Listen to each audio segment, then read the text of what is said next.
Morning. It's 10 minutes after 7. Or sorry, 7 minutes after 10. A little dyslexia there. 7 minutes after 10 on a Friday morning. That means it's time for the Real Estate Fix. I'm your host, Rich Szerman, on KHTS 98.1 FM, AM 1220, your hometown station. And thank you guys for tuning in today. I always appreciate that. For those of you who listen to the show regularly, some of this is going to be a little bit of a repeat because we're talking a little bit of market stuff.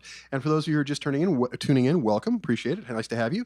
Before I get going, I want to say thank you to Matt Watson's initial show that we follow.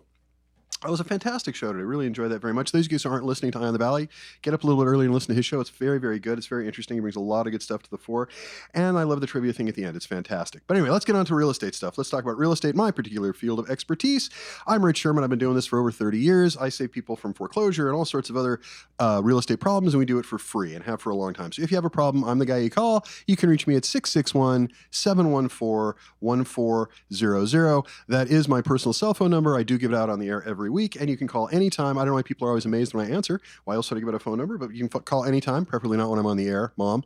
And I'll be more than happy to talk to you. If I don't answer, just send me a text and I will get back to you as soon as I possibly can. But I do return all messages. You can also send me an email at thefixwithrich@gmail.com. Again, thefixwithrich@gmail.com. And we answer all those as well. So far, we have not failed to answer a question yet. So we try to keep up on those. I try to keep up on those, and I have a staff that helps me out as well. But one other thing I want to get into today is those of you who are watching regularly or who watch the station regularly, you saw a story we did about 6 weeks ago with a client named Beverly Fox, who at the time was 90, and her house was being, in my view, incorrectly taken from her by PHH in what I call a reverse mortgage scam. I'm not a fan of PHH. In my view, they torture little old ladies and they steal from them. That's what they were doing in this case. And those of you who watched the report, it's under PHH mortgage scam, or a 90-year-old woman in danger of being thrown out due to reverse mortgage scam. But I want to say thank you to the news department, because getting that article published had a lot to do with sorting out Beverly's problems. She is now fixed. I'm proud to say her reverse mortgage is back on track. We've managed to get PHH to reverse all the fees. They, of course, claim they did out of the goodness of their heart. I suspect it had more to, because they don't have a heart, so I suspect it had more to do with the article. But the bottom line is her problems are fixed, and more important than even that, she just turned 91. So happy birthday, Beverly. If you're listening, happy 91st birthday. Well done, well done. I'm glad to get things back on track for you. Now, let's move into some market stuff, because there's a lot to talk about this week. It's more of the same, unfortunately. And I'm going to tell you the entire story of the real estate market and what it looks like for the rest of this year and going into next year. And I'm going to tell you the whole story in 3 headlines. These are 3 headlines just from the last week. The first headline: homes are unaffordable, quote unquote, to 99% of the nation's average Americans. Homes are unaffordable to 99% of the nation for average Americans. Affordability. Second headline: more bad news for homebuyers. Mortgage rates hit 23-year high. And the last one: home sellers are cutting prices as buyer competition drops remarkably fast. Now, you can draw a through line for those things. Obviously, homes become more affordable when the prices go up and the interest rate goes up, and we're seeing both. And there should never really be a market where both the prices and the interest rate are going up this far, this fast, because that situation is not tenable. It just can't remain that way. It's going to go bad, and it always hurts more when it goes bad than when it's going good. So yeah, homes are unaffordable. The main takeaway from a new report from real estate data provider Adam, researchers examined the median house price last year for roughly 575 U.S. counties and found that home prices in 99% of those areas are beyond the reach of the average income earner. Now, granted, keep in mind, we're not in an average area in Southern California. We're in a high-income area. We're in a high-price area. The average sales price for a home in the country right now is around $400,000. Our average sales price in Santa Clarita is about $800,000. So, but when they say unaffordable, they're talking about the rest of the country, and what happens there will happen here. You are unwise to just pay attention to the real estate market in our little area, although that may be the only place you own real estate or where you're involved. But you got to pay attention to the national picture and, frankly, the international picture, because what happens in Boise, Idaho will eventually happen here. There are differences regionally, to be sure, but in Boise, as a matter of fact, I think they're down about 10 or 12% now. San Francisco's dropped almost 14%. These are housing values, not volume. This is value. Seattle's down almost 14%. Chicago's down, I think, 4 or 5% now. We're starting to see decreases across the board. We just are. And that's going to happen here as well. So far, we've been pretty resilient in Southern California. We haven't seen a lot of decreases, but they are coming, to be sure. More bad news for homebuyers. Mortgage rates hit a 23-year high. Those of you who don't know this, and I can't imagine who, certainly if you listen to the show or watch the news, I'm sure you know this, mortgage rates are now the highest they have been since, I think it's December of 2000. This is absolutely the highest they've been. Right now, to get a 30-year mortgage, you're looking at around 7.5% or more. Now, if you are in the market for a mortgage, because the market has gone up the way it has, the interest rates have gone up, there is more variance. 3 years ago, the rate was the rate, and that was kind of it because they were so low. Now, if you got good credit, you're putting 20% down, you're going to get a better rate than 7.5. If you choose the right lender, you're going to get a better rate than 7.5. So my advice there is to shop the mortgage a bit. I'd recommend Sam Chong with the Mortgage Hub. He's a sponsor of the show, a friend of the show, and he's who we refer most of our stuff to, most of our buyers to, and he does great work. He just got a client of ours 6.5 on a 30-year fixed, and their credit wasn't that good, and they were putting 10% down. So that's not an easy deal to do, but he managed to get it done. So thank you, Sam, and I'm sure the buyer is very thankful as well. Home sellers are cutting prices as buyer competition drops remarkably fast.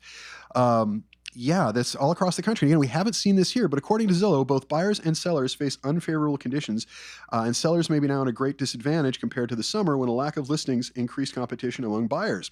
For buyers, market conditions are undoubtedly improving.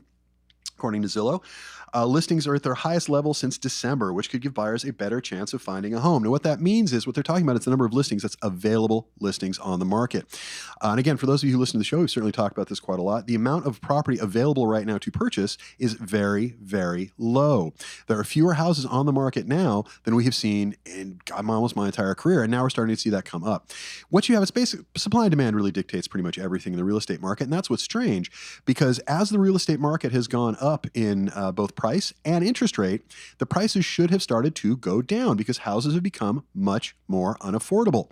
Most people cannot afford to buy a house right now. If you're a first-time buyer, I feel for you, because had you done this 2 years ago, you'd have been in fine shape. You'd had an interest rate around 3.5%, but now you're looking at 7.5%, and the prices are much higher. I think 3 years ago, average sales price in our area was about $660.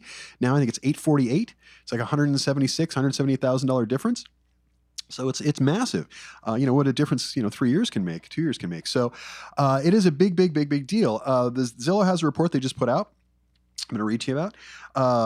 A report from Redfin. This is Zillow's report quoting Redfin. They're talking the balance of negotiating power is swinging rapidly from sellers to buyers. In other words, it is a seller's market right now because there's so little stuff on the market, so few properties available for sale, and that is beginning to shift. So what we're starting to see, and it's just starting now, is a shift in the market. Now, most of the time, if you're a buyer, you're a consumer, you don't see shifts in the market until they report it on the nightly news, and that doesn't tend to happen until about 2 to 3 months after the shift has taken place. Very hard to benefit if you get your information 6 or 7 months or 2 or 3 months late. And in real estate, that's just the way it works. If somebody makes a deal today, that deal is not going to be public until it closes escrow 30 to 45 days from now. So you're always kind of behind the curve when you're looking at market data from real estate, but there is a lot you can get out of it. So anyway, according to Redfin's latest housing market update, roughly 1 in 15 homes on the U.S. market decreased in price in the 4 weeks ending September 24th. Zillow's report shows that the weekly share of listings with price cuts jumped 9.2% for the week ending September 16th. However, home buyers aren't exactly finding great deals. The median home price is still up 3% year over year, although that will not last. And the rate is now 7.65 on average for the average mortgage. What's more, the week of September 21st, the median monthly mortgage payment reached an all-time high in the United States of an average of $2,666. Now, I read this, and if you live in Southern California, if you live in Santa Clarita like me, you looked at that and said, I would kill for a mortgage payment. If I could buy a house right now, I'd get a mortgage payment of $2,666 a month. That is just not going to happen. Our average payment, by the way, in the Santa Clarita Valley, in Southern California, Northern LA County, our average mortgage payment now is over $6,000 a month. Now, if that doesn't stagger you, I don't know what will. And that number has gone up. It was just over $4,000 a month 2 years ago. Now it's $6,000. And that should tell you an awful lot about how things go. As a matter of fact, we talked about this yesterday. I ran some numbers for you guys last week to try to make this point. And I want to make sure we go over it again because it's super important. According to the Southland Regional Association of Realtors, the average single-family home in the Santa Clarita Valley as of August of 2023 was selling for $838,000. That's up 3% from August of last year. 3 years ago, just 36 months past, that's it, 3 years, in August of 2020, according to the Southland Regional Association of Realtors, that same house was 27% lower in price. It was $660,000. So 3 years ago, you could have bought that house for $660. Now you can expect to pay $838,000. That's an increase of $178,000 over 36 months. And for those of you who like to do math, that is an average of $5,000 a month. There is no way that is sustainable. A real estate market, unless, I don't know, Apple decides to build a new campus here or something, unless there's some massive influx outside of ordinary economic conditions, there is no way that $5,000 a month increase in a house's value, 27% over 3 years, is sustainable. And it's certainly not sustainable in the face of 7.5% or greater interest rates. So that is a problem. And if you do not see this as a problem brewing, let me just tell you, I'm going to call your attention to it. It is. Housing prices are going to start to fall. They haven't done so yet, but they're going to. And the longer it takes for that correction to take place, the more it's going to hurt and the more acute it's going to seem when you look at it. And if that's not enough, if just knowing that when interest rates were lower, prices were lower, and with interest rates being higher, prices are now higher, if that isn't enough to tell you that the market's going to take a turn, and that turn is already underway, think about this. Think about these differences. A buyer of an average Santa Clarita home today will pay $178,000 more for their house. Their mortgage loan will be $142,000 more. Their interest rate will now be 4.65% higher than it would have been a few years ago.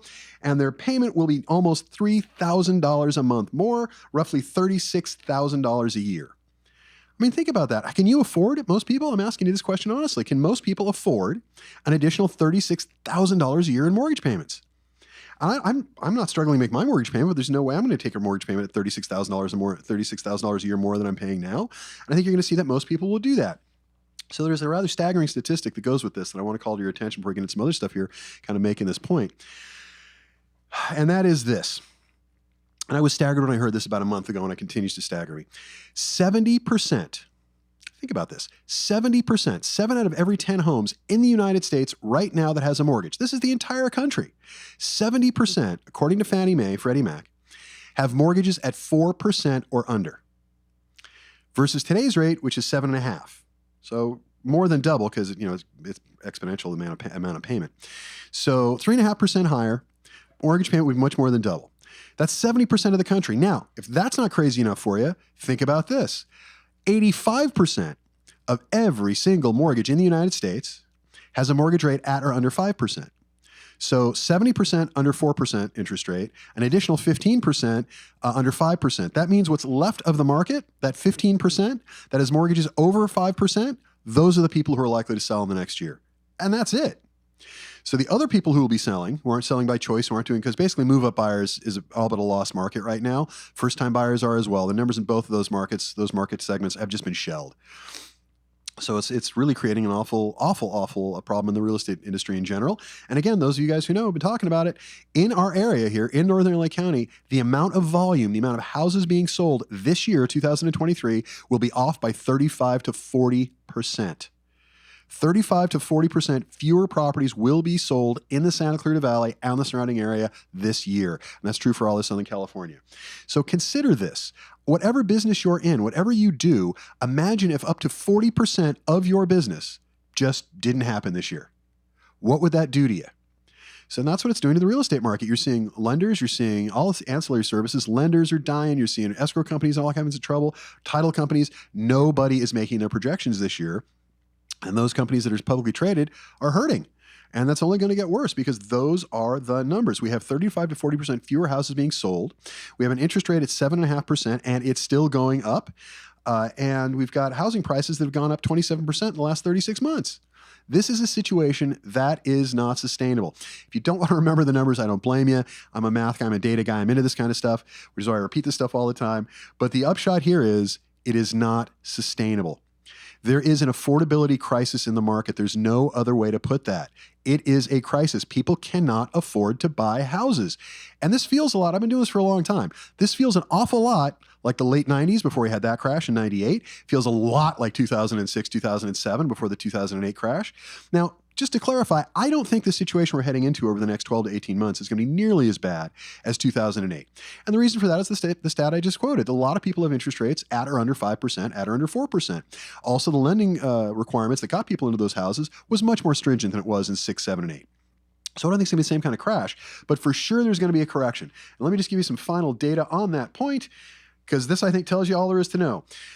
New housing was kind of the bright spot in the market there because housing was so restricted. There were so few houses on the market. But the National Association of Home Builders is saying that buyer traffic is now plummeting. Home builder stocks, which went up in the beginning of the year because there were such low inventories, they were selling new houses like crazy.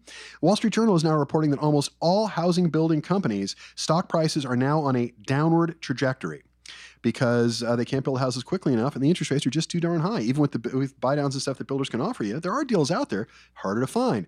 Affordability is at the lowest level, is at a lower level today than in 2007, just before the 2008 crash, which is largely led by affordability problems. We're in worse shape now. We're starting to see more distressed and forced selling. In my office, we do a lot of foreclosure defense, obviously. We fix all manner of real estate problems for free, as I keep talking about. We are seeing more foreclosures come to market. There are roughly 15% more foreclosures happening in the United States, and in Southern California and Los Angeles County in particular, our numbers are up almost 20%. There are 20% more houses going to foreclosure right now than a year ago, and that says a lot. Zillow is saying that we're in a recent downward revision. U.S. home prices between August 2023 and August 2024, Zillow just what they did is they wrote down their prognostication for the rest of this year, if you like, their prediction. They were saying it was going to go up 6.5%. Now they're saying it's only going to go up 4.9%. I will tell you, Zillow is always overly optimistic. If they're saying 4.9%, I would say that number's a lot lower. I think you'll see a little bit of price appreciation maybe by the end of the year, but a fall is coming. And when it happens, it's going to suck. It's going to drop, I figure, around 5%, which doesn't sound like a lot, but it's going to be a lot.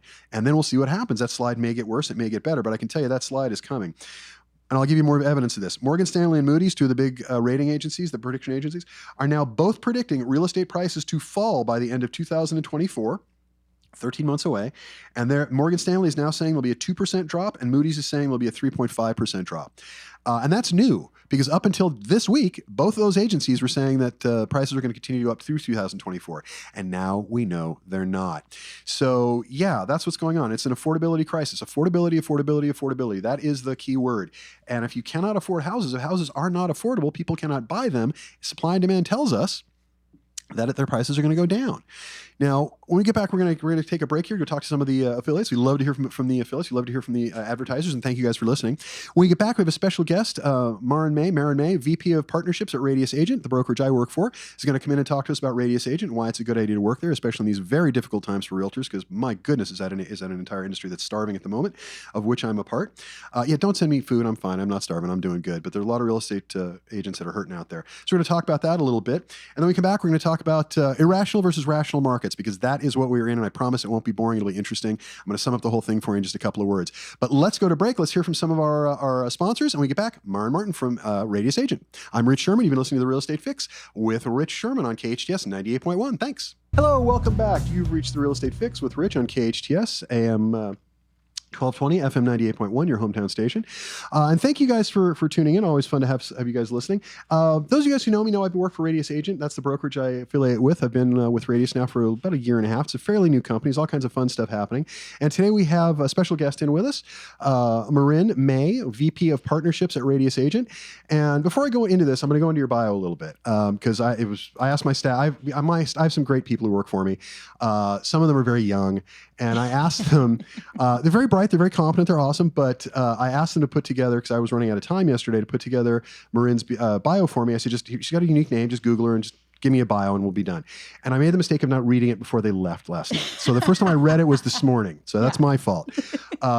So without naming names, this is my fault. But okay, so according to this, you were a former child actress. You were on V, Alien Nation, and Party of Five. I'm sure there's other stuff, but this is what got their attention. Yes. With my staff, they know that I watched V as a kid. I still bitch about it because it was the first show that I ever watched that I was like really into, and I was like I'm a little older than you, so like 10 or 11 years old, I was into it.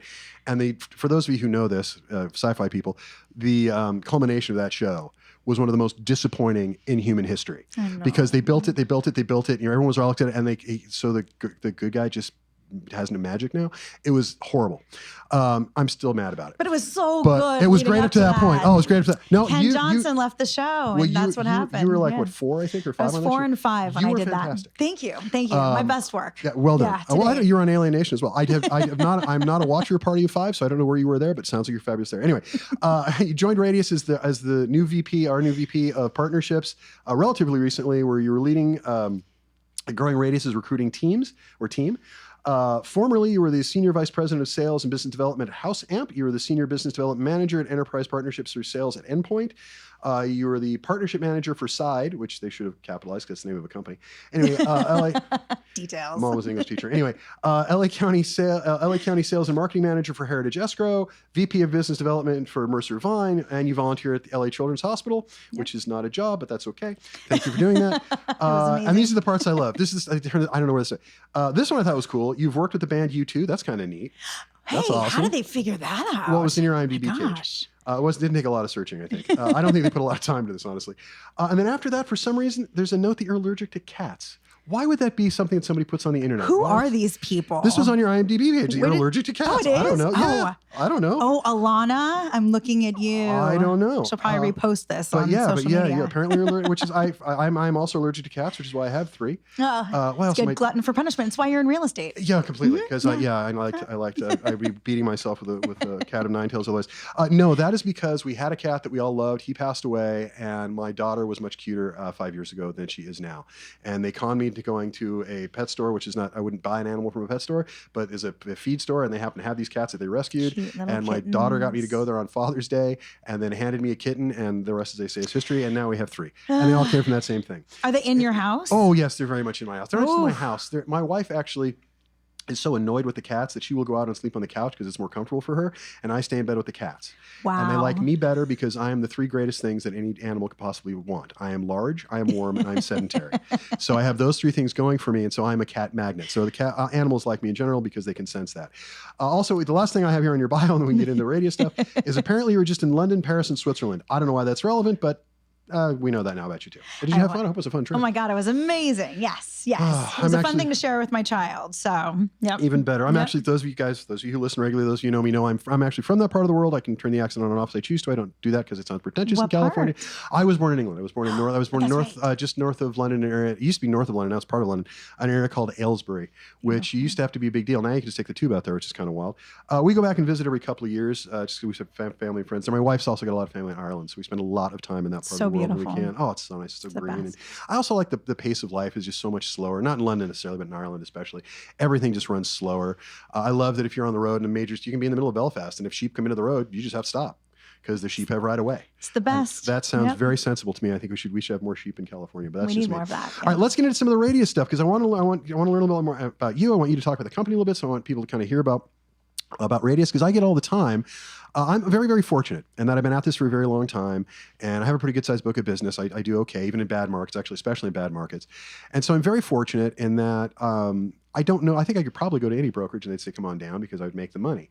And I don't know if that's true of every. I mean, there's certainly some around that don't want to have anything to do with me, which is fair. And I don't believe me, the feeling we don't mutual. like them anyway. Well, you're in business any length of time. It's not that I don't like them. It's that if you're in a real estate business any length of time, and you've been around almost as long as I have, if not longer, and what you'll discover if you're in some of these meetings where the clients aren't, and you hear how realtors talk to each other when clients aren't around, it's not usually terribly impressive or laudable. It's usually not. It's kind of as bad as you think it would be because there's salespeople and we work on commission and there's a certain element of that. And unfortunately, not everybody approaches it the way it should be approached, in my view. I think you just be honest with clients, especially with the bad news. Yep. That's also, by the way, the secret in how to keep a client, is you tell them the truth, always. And not everyone, works in the client's best interest and puts the client first, unfortunately. And one of the reasons, off a little bit of tangent here, one of the reasons that I joined Radius, when I was first approached by Radius, is everything with Radius was either agent-centric or client-centric, depending on the topic. It wasn't company-centric. I mean, the company has to exist, obviously, although there's no framework to work within. But everything at Radius that I've seen since the day I've been there has all been either client-centric, if it's about the clients, the realtor takes a backseat to the client's needs, or agent-centric, if it's about the clients, the company takes a backseat to the agent's needs. And I thought I still think that's fantastic. I mean, what could be better than that? So I get questions a lot from people, especially around the country, as to how I do what I do and how we do it for free and all that good stuff. But the question always comes up: why Radius Agent? I've owned companies. I've owned many of them. I think I've been at 6 companies my entire career, Radius being the 6th, and I own 3 of those. And when I divested myself of the last one because it was getting messy, story for another time. When I divested myself of that one, I decided I want it simple. I want it straightforward. I want to be able to focus on what I want to focus on, which is my clients. I don't want any of the political nonsense. I don't want the infighting. I don't want the corporate stuff. You can do that. I don't want any of that stuff. I just want to deal with clients. I want it to be as straightforward as possible, so there's little between me and the client's needs as possible. And then I found Radius and I went, oh, this is exactly what I'm talking about. Yeah, exactly. So I'll just ask you, because I've been doing most of the talking. I know it's horrible. You bring me. Oh, this is great. I love this. I do most of the talking. I like it this way. It's a relief. Yeah. No, it's easier for you. Not a. I'm like, if you can't tell, I am a professional realtor. I know a lot about real estate. I am not a professional broadcaster. Not by any stretch of the imagination. I think you're doing a fine, I'm wonderful still shocked job. that they let me have a show. So thank you. I think KHTS must just be hurting for talent. I think that's what it is. So thank you, KHTS, for allowing me to have a show. I appreciate it. But anyway, so let's ask a couple of questions. So that was why I chose Radius Agent. But since you're the VP of teams, why should an agent choose Radius Agent over other brokerages? So much of what you said is so spot on. And I say this not only because of my role at Radius, but I was also, one of the things that they missed on that bio is I was an agent for 10 years. They had you allergic to cats, but missed the agent part? Yeah. I got to talk to my staff. We got to work on our staff. It's okay. They're They've fantastic got some with real really estate. cool stuff otherwise. They're fantastic with real estate. I'm shocked my blood type isn't on there, but. It was. I took it off. Just because you never know who's listening. I mean, I'll donate. It's fine. So to that end, I think you're right. When I first started in this industry selling 20 plus years ago, the market and brokerage was very, very different. It wasn't about the agent. It was about the brokerage. Mm-hmm. I would walk into my listing appointments and it would be us at Prudential or Coldwell Banker, right? Who had the most color ads in the Sunday paper, right? People used to be keyed to hiring a company. They thought the company was got their house sold, but that's changed dramatically. It's about the individual, has been for years. Exactly. So there's been this shift, right? And in that shift, I love it because it has become very agent-centric, and there's various models that play to it more than others. Sure. I did just recently join Radius, true to the bio that you received.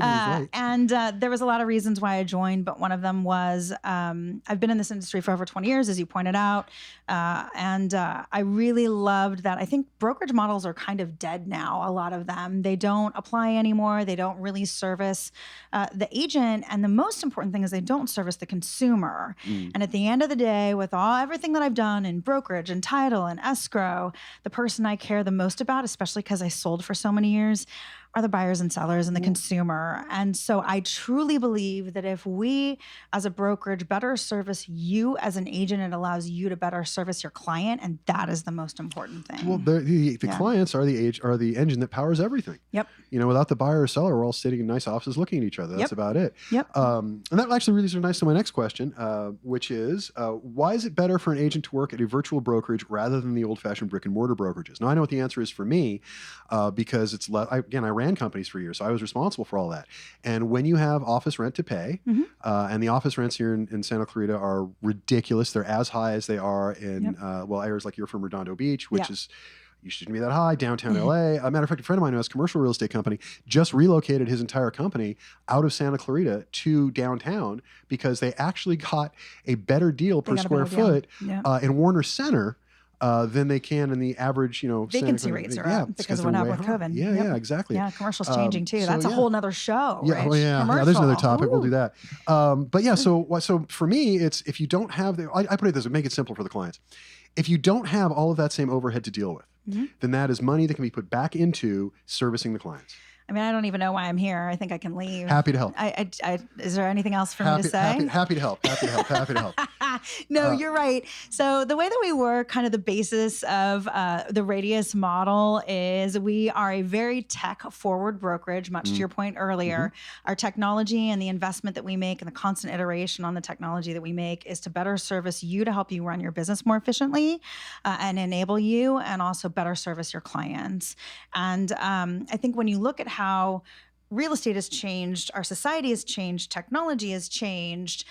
Brick and mortar is very expensive. If you'd look at a traditional P&L back in the day, brick and mortar is at the top of that list, right? Oh, for sure, yeah. And so by removing that top line item, it actually opens up that money to go into better things, right? Either putting it back into your pocket as an agent, which is really important, and letting you choose what you want to invest in your business. Because let's face it, we can give a real estate agent 10 or 20 amazing tools that will help their business, and they might not use any of them. And so I think it's wonderful to enable and empower the really good agents in our industry, again, earlier you hit the nail on the head. Barrier to entry is very low in our industry. And I remember when I got my license, everybody said, don't do it. They're terrible, horrible people. Whatever you do, don't get your license and go into real estate. Well, and I thought, all no. of us. Exactly. I'm going to create my own path. And I was pleasantly surprised that there are amazing agents who do Sherpa their clients and advocate for their clients and fight for their clients. Well, there are two things. There are two things I would add on that. It's and the first is I was talking to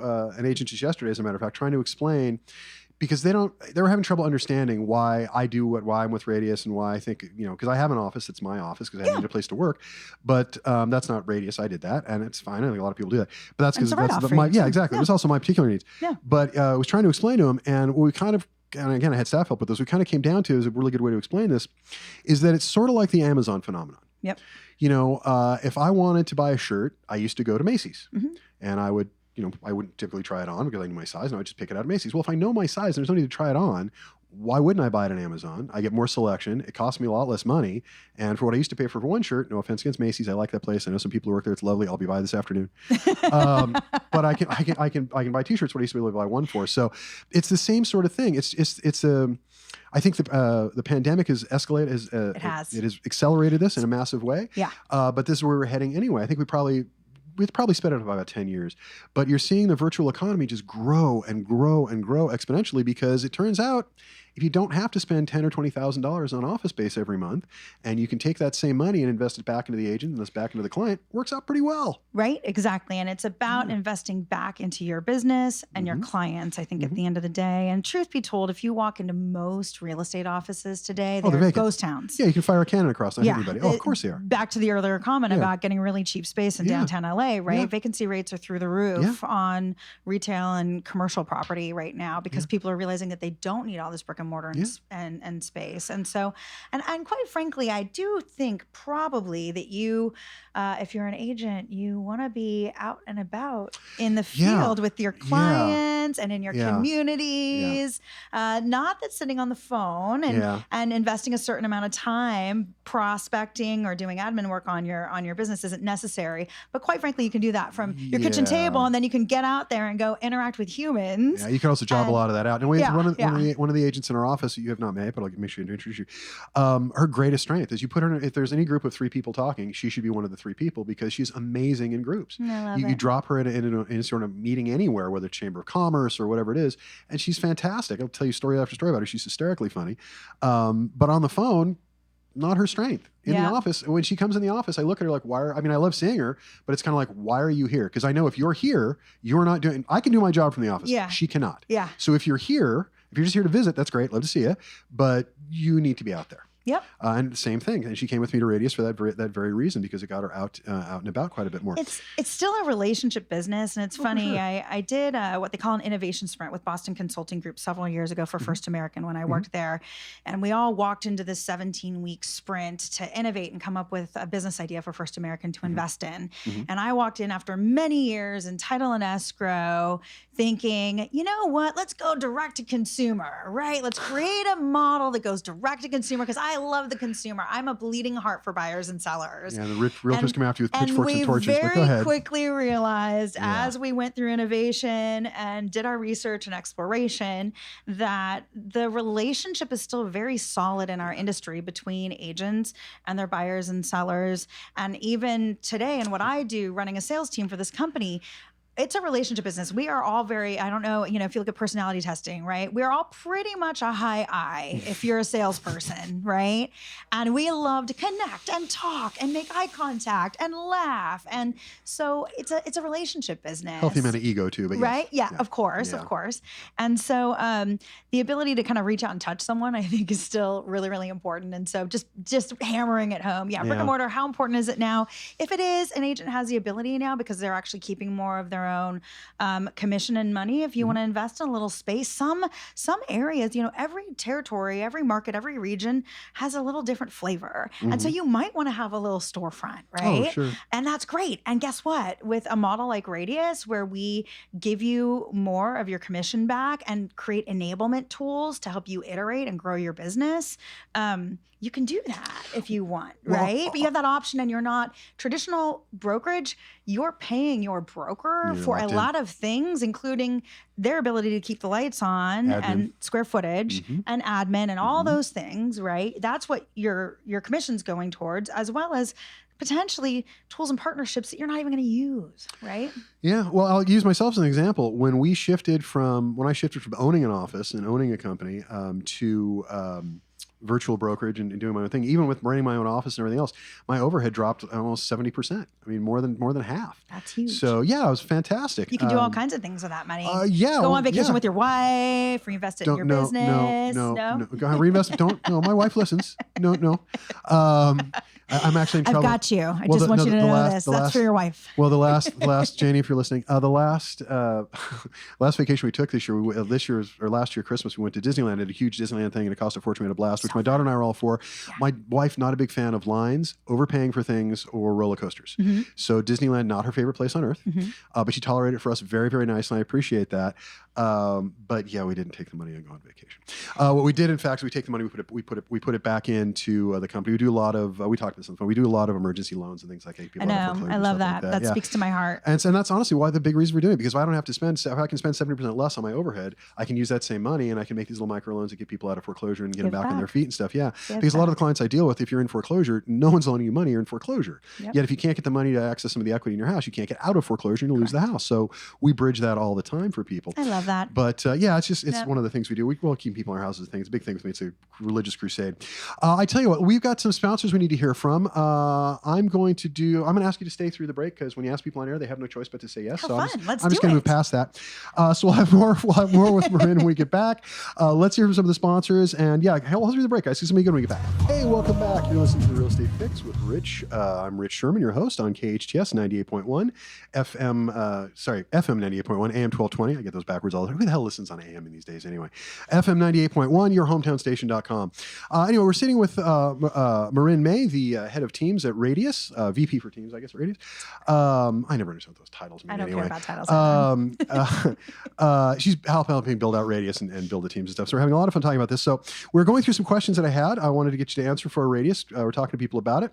And I want to get through the last of these if we possibly can. Thank you guys for listening to the show. This is fun stuff. And if you're a realtor, pay attention, because I don't know that my experience with Radius would be the same that you've had or you would have, but I know it has helped me an awful lot. My business is pretty healthy going into Radius, and it's healthier now. And more importantly, my costs are much, much lower now than they've ever been. And that for me is fantastic, because we're talking about this before the break. That gives me a lot more money to put back into my clients, back into my agents, back into my office, et cetera. Most of it goes back into the clients. But it just gives you a lot of freedom to do stuff that you couldn't otherwise do if you're tethered to a brick and mortar operation. That's why I think you're going to see more and more. You're going to see the brick and mortar ones, I think, over time. Tell me what you think about this. But I think you're going to see the Remaxes, Realty Executives, C21s, your more traditional companies over time migrate to a more virtual format, because they don't want to pay office rent either if they don't have to. And I think those companies that are kind of already there, that have led the way on this, are the ones who are, going to lead the way. They're the ones who are going to profit the most. I mean, years ago, when all companies were split and Realty Executives went to a 100% model, they cleaned up because they were the first to have a 100% model. No, it's never truly 100%, but there was better commissions there. Yeah. And then Remax came out of that, and everybody else kind of came out of that, and that's what dominates the industry now. And I think this is the next evolution. I think the pandemic sped that up, but I am completely convinced that the virtual offices, and I think Radius is the best of the group, obviously, is where this is going. I have no doubt of that. So you may as well get there first and save some money while you're in the process, and you can maybe do more business as a result. And for those of you out there who are realtors who are listening, I know you're hurting. We all are. In our area, we've lost 35 to 40% of the volume in the past year. In 2023, 35 to 40% fewer homes will be sold by the average realtor in Southern California. And when you consider the average realtor in Southern California only does 3 deals, that's a lot. Now they're only going to do 2. So that is a lot. So, but I want to get back into some of the stuff about Radius. So since this is your particular area of expertise, how does Radius build teams and realtor brands? And you guys have done a ton for me. So the thing I think that's cool about Radius is it's not one size fits all. We have a model that caters to newer agents starting out that want the opportunity to work on teams, to get that mentorship, lead generation, whatever the case may be. We have individual agents who want to build teams, right, and create a brand for themselves. And then we have independent small brokerages and teams that have the ability to start to create their own brand, their identity, I think we were talking earlier about the shift from it being about the company to it being about the agent and the client. Yeah. And so what I love about a model like this is it gives you ownership to build out your own business and brand and make it about you instead of advertising somebody else's company, right? Well, then for those of you who listen, who know me, who listen to the show regularly, I don't fit in anywhere. That's why I've had to that's why I've had to build companies and own companies and all that stuff, because there were no companies out there that function the way I needed them to function. I just do too much pro bono stuff, too many other stuff. It just didn't work for me, so I had to build my own. Radius is really the first place I've ever found where instead of it was, this is how we work, now you have to fit into our mold, it was, well, how do you work? How do we make the company work for you? And that was the first phone call. That was staggering to me. I've been doing this forever. I'd never heard that before. So I thought, well, that's okay. This is what I would like. And then Radius came back and said, okay. Well, that was easy. Yeah. And I don't want to give you the wrong impression. When you say this is what I like, most realtors are talking about kickbacks. No, I'm not talking about that. I'm talking about functionality. I'm talking about being able to talk to my broker if I need to, being able to get access to things inside the company if I need them. Not to mention the vast majority of things that the company does. There are all sorts of logos and branding and all kinds of web presence stuff they can help you with. I mean, just all kinds of stuff that Radius brings to the table, and it's all right there. Yeah. And in my case, because I don't fit in anywhere, it was great because it was all kind of custom. It had to be kind of custom tailored to me, otherwise it wouldn't work.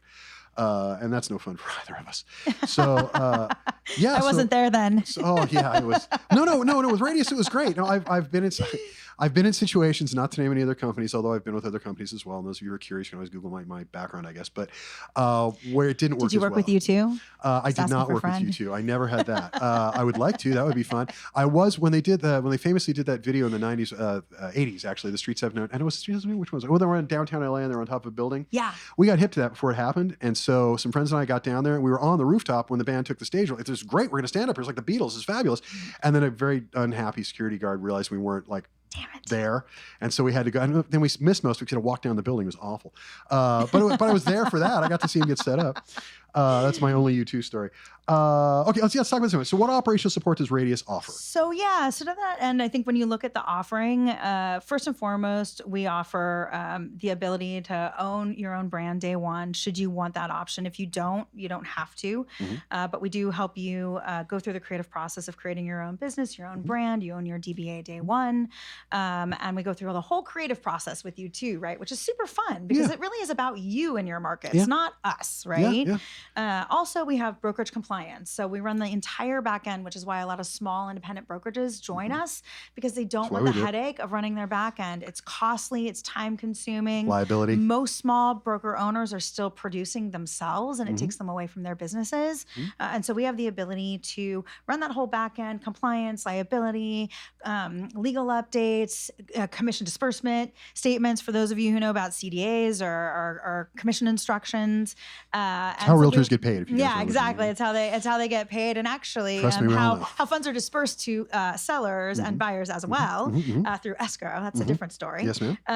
And so anyway, we run that whole back end, which is a huge lift and actually can take a lot of again, time and money. Like, the ability for us to scale that helps us be more efficient. It helps you be more efficient.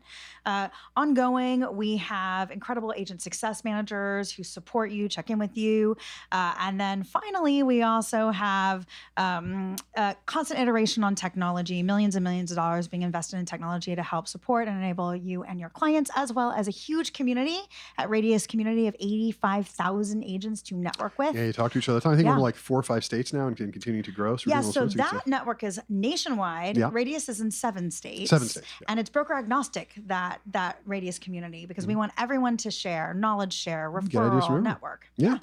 No, it's a great company. It's been fantastic to work for. So if you're interested, give me a call. I'll be happy to point you in the right direction. I can be reached at 661-714-1400. Thank you guys for listening. I always appreciate it. I'm Rich Szerman. You've been listening to KHTS AM 1220 FM 98.1. This is the Real Estate Fix with Rich. Have a good week. Be good humans. I will see you guys next week.